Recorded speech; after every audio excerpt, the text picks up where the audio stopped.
practically a huge part of history of professional wrestling. Right. Yeah, because, I mean, on every level, too, because, I mean, obviously look what Dusty did when he was alive, and then obviously toward the end of his life, what he helped mold and create with NXT, and then, you know, Dustin in general, you know, at first he came in obviously as Dusty's kid, and then what he did with Goldust and just the way he just, you know, changed wrestling and the way crowds looked at wrestling and characters was phenomenal. Obviously, Cody did pretty good things in the first run of WWE, and then, you know, when he left, it really took himself to a next level. Obviously, All In is something that wrestling. If you're a true wrestling fan, All In is one of those moments of like that helped change the course of pro wrestling forever. And then he started AEW, and then now back to what he's doing with WWE. Like every road has, and it's just two generations for right now, and it's absolutely incredible what they've done, and their marks on professional wrestling will be felt forever. Oh, absolutely, absolutely, and I 100% agree with you. All In set the stage for the naysayers that said indie guys couldn't fill a 10,000 person arena, and they exceeded that. You know, they did everything that the people said they couldn't do. So I'm 100% with you on that, man. Yeah. I was lucky enough to get a ticket and go and win, and that whole night was just electric, and it was just something that I will never forget as a fan. That's badass. You got to go. I was in the queue for a while to find out they sold in under 5 minutes.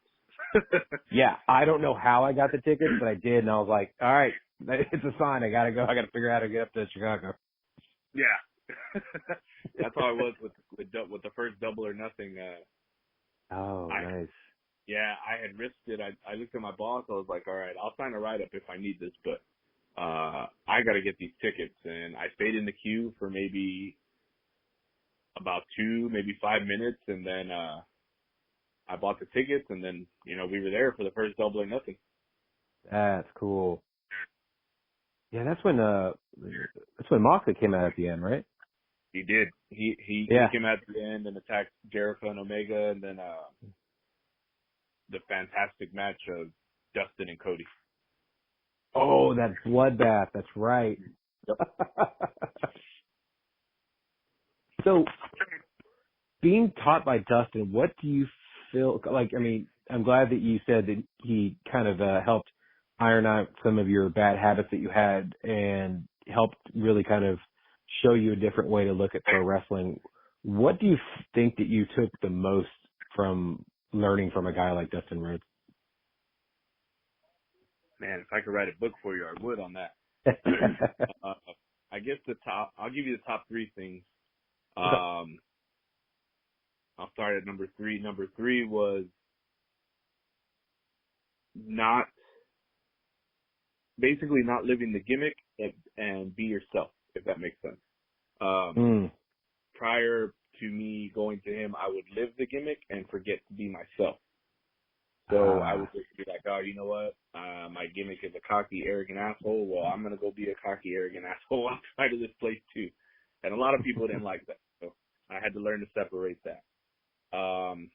Number 2 was hard cam. People at shows would have hard cams, and they'd be like, hey, Renee or Red, this is a hard cam over here. This is where you need to face everything. And nope, I would do the complete opposite because I was trying to do a million things at once. And then number 1 is going to be storytelling, and less is more. Less is more is not giving the fans, and credit to everybody that can do Canadians and all this type of stuff, because I can't do it. You're never going to see me Canadian. But I was trying to do all these things, sometimes in one match. I would be like, hey, this is, we're going to do 5, 10 super kicks, and then we're going to add this and this and that, and try to structure a match with what you see on TV. And sometimes that's not what the fans want to see. So he would teach me. I would tell him, okay, well, I like Brett, I like Owen, I like Bryan Danielson, I like you know, anybody from New Japan. I like Zack Sabre Jr. I like watching a little bit of Jay White, or I like watching a little bit of this guy. You know, different professional wrestlers that I could maybe fit the mold of different stuff in. And he was like, okay, study all of this. He would give us 5 matches a week. And we would go back to our rooms or our houses and watch these matches and study what less is more was. My first match, of course, was WrestleMania 10 with Brett versus Owen. Opening match, it was a good 17-minute match. But if you look at it, they really don't do anything fancy. It's just technical wrestling. And then you watch a Bryan Danielson versus Nigel McGuinness for the pure title and the Ring of Honor World title. They do certain fancy things, but they're telling a story the whole time. Yeah. So a lot of stuff like that he taught me of how to less is more. Use the canvas as your paint artist. Like, you're the artist again, and you're just gonna paint everything, and you're gonna tell these people what you are painting with what you're doing in the ring. So that's the main 3 things that he taught me, man. And if whatever happens in my career, I owe a lot of it to him too. That's awesome. I like that you said he taught you less is more, and that you're not going to do Canadian Destroyers, but yet he's out there still doing Canadian Destroyers, and I think that's absolutely amazing. And he tells us too, he's like, you don't need a Canadian. Then I see him 1 week, I'm like, what the heck just happened? Yeah, I thought you said we don't need these. But it's cool, man. You don't see a lot of people his age in the business right now able to do those things and still go out there and look stellar doing it. Right. And he's in absolutely phenomenal shape right now, too. Yes, 100%. He's in really, really good shape. And you love to see it, because guys his age don't look like that sometimes. No, you're right. You know, it's the nature of the business, but Dustin is in fantastic shape. I know he eats correctly, he trains hard, and he does everything according to how the professional wrestling book should be. Yeah. Now, what are some of the kind of things he would teach you when it did come to, like eating and, obviously cardio and everything? Cardio was always a must. Cardio before and after your workout, regardless of what day you're doing, push, pull, arm, lower body. Of course, cardio in the gym is different than the ring. It's a different type of air. But dieting, he taught us basically how to not eat so much. Like, you can have maybe one cheat meal, but if you have that cheat meal on a Monday, you're pretty much screwed to the next Monday. Yeah. So he would teach us just how to diet. If you want to lean out, well, you're going to eat so many calories and you're going to count your macros, all that type of stuff. But if you're trying to bulk up and just gain a decent amount of muscle, well, then you want to eat even more meals a day, but you want to lift heavier. There we go.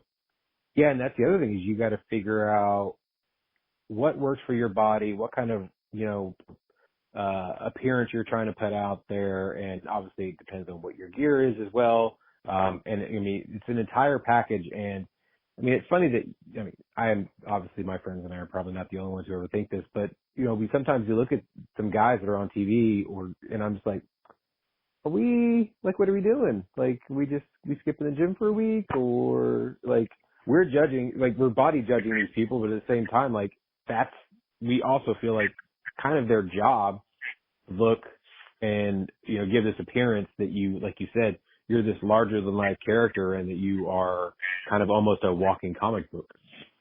Yeah, exactly. And that's what a lot of these kids look up to, because they, whether you're a good guy or a bad guy, they pay to see you look like these people on TV. And you may not look like a Triple H or a Tommaso Ciampa or a Roman Reigns, anybody like that.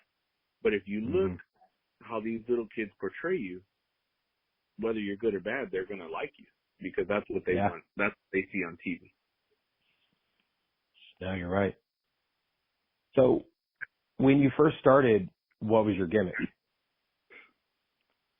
I honestly, when I first started, I didn't have a gimmick. It was more like I was trying to be the personas I saw on TV. Okay. You know, I was trying to be a mixture of Seth Rollins, the Cody Rhodes, the Young Bucks, maybe an Adam Cole here and there, but not, so I really didn't have a gimmick, you know. And I always tell myself, who the heck let me in a professional wrestling ring 7 years ago? But excuse me, I really didn't have a gimmick, and it sucks to say that, but I'd rather be honest with you than lie to you and tell you that I had a gimmick. No, it makes sense. But you know, down the road, and that's another thing Dustin taught me was he taught me how to be me with the volume turned up by 1,000. Yes. And that's how the Red Davis character was basically born. Before, my ring name was RJ Black. Okay. And it was just a mixture of my shoot name plus I was a huge Tyler Black fan back when he was Tyler Black in Ring of Honor. Yeah. So that, you know, that I was trying like that and it just didn't work out. So I'm really happy COVID happened. It sucked it happened, but I'm happy because all these things for Red Davis to be born happened the way it did. That's awesome. So how did you hook up with Tessa Blanchard and Daga?